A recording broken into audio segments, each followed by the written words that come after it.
What's up, guys? Today I'm talking about the Bears rookie class. Braxton Jones just won a big award. He was also one of only 3 players in the last decade to start at least 16 games at left tackle as a day 3 rookie. The other 2 were David Bakhtiari and Dan Moore Jr.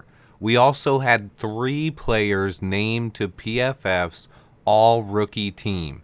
Braxton Jones was joined by Jaquan Brisker and Jack Sanborn. This Bears draft class also ranked number 8 overall in the NFL by ESPN.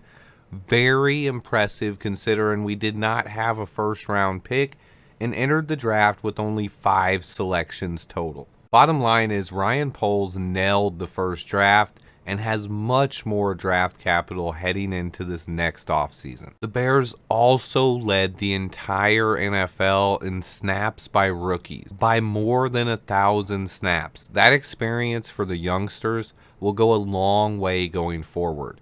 The most impressive accolade from our rookie class comes today, though. Braxton Jones was named by Pro Football Writers of America to their all-rookie team. He was named the left tackle and is the first Bear to be named to the squad since Roquan Smith in 2018. Braxton started all 17 games at left tackle, a 5th-round pick out of Southern Utah. He now looks like our left tackle of the future, and I'm so glad to see him get some recognition. Jaquan Brisker just missed being named to the team, finishing 3rd behind Kyle Hamilton and Jalen Petre at safety. But staying with Braxton, he struggled a lot in pass protection early in the season, but his athleticism and movement skills stood out as he was one of our best run blockers all season long. He also improved steadily versus the pass. After allowing almost 2.5 pressures a game for the first half of the season,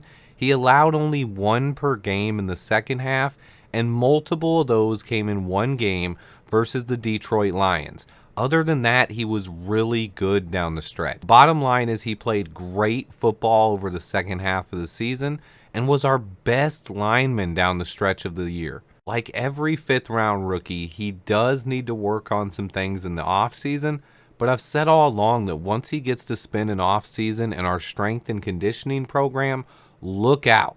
He is going to be a very good player in the NFL, and he could be our franchise left tackle for the next decade or longer. He's only 23 years old and came from a really small college and adjusted very well to the NFL. The one aspect of his game that needs improvement is adding strength versus bull rushers. It was clearly his biggest weakness this year. He and the coaching staff both acknowledged it. He played much better as the season progressed, however, and he should benefit greatly from an offseason in the weight room. I expect Braxton Jones to continue improving and lock down the left tackle job for years to come. He's humble, smart, athletic, a hard worker, and he knows what he needs to get better at, and he has the opportunity right in front of him. He was probably the best story of the entire Bears 2022 season. I actually predicted he could be our future left tackle more than 8 months ago when I did a 35-minute full breakdown on Braxton Jones. If you never got a chance to see that video, check it out. He has everything you want in a tackle prospect, and the biggest question mark was how he would handle the transition to the NFL. He handled it admirably, in my opinion. He continued getting better and acknowledged his weaknesses and has a plan to attack them this offseason. I couldn't be more hyped for Braxton, but we need to add more talent around him and Tevin Jenkins on this offensive line. Having 2 of our 5 starting spots nailed down with young, talented players is a good start, but Ryan Poles has more work to do this offseason. Going back to the rest of the rookie class, though, Jaquan Brisker and Jack Sanborn both making PFF's all-rookie team is another good sign. Kyler Gordon probably should have made it as well, but I understand his early season struggles may have kept him off the list, but he also improved so much and was great in the second half of the season and looks to have that Pro Bowl potential I expected.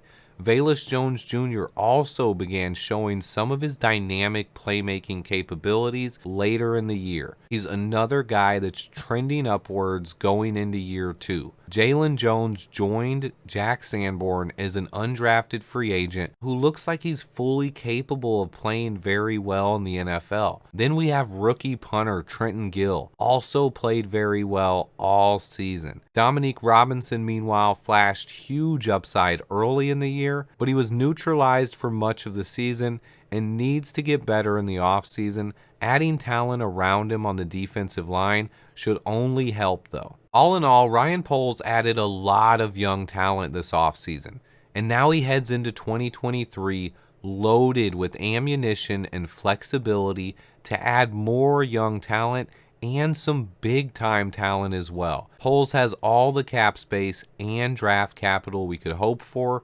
Trading down in the draft would only improve the potential to add talent this offseason. However, as bad as the record was this year, we have to remember how dynamic Justin Fields was and how much talent Ryan Poles was able to add in a year when we didn't have many picks at all. If he can do that, I just cannot wait to see what he does this year. But it looks like left tackle will not be one of the positions he worries about too much this offseason, although competition never hurts. Having other guys like Kyler Gordon, Jaquan Brisker, and Jack Sanborn also stand out only adds to my level of optimism. Stay tuned, guys. Speaking of offensive tackles, even though Braxton Jones has the left tackle spot down, we have a huge hole at right tackle, and I have my free agent tackle video almost complete. Look for that in the next 24 hours. Remember to hit that like button for me. Turn on those notifications so you don't miss out on future videos. And until next time, bear down.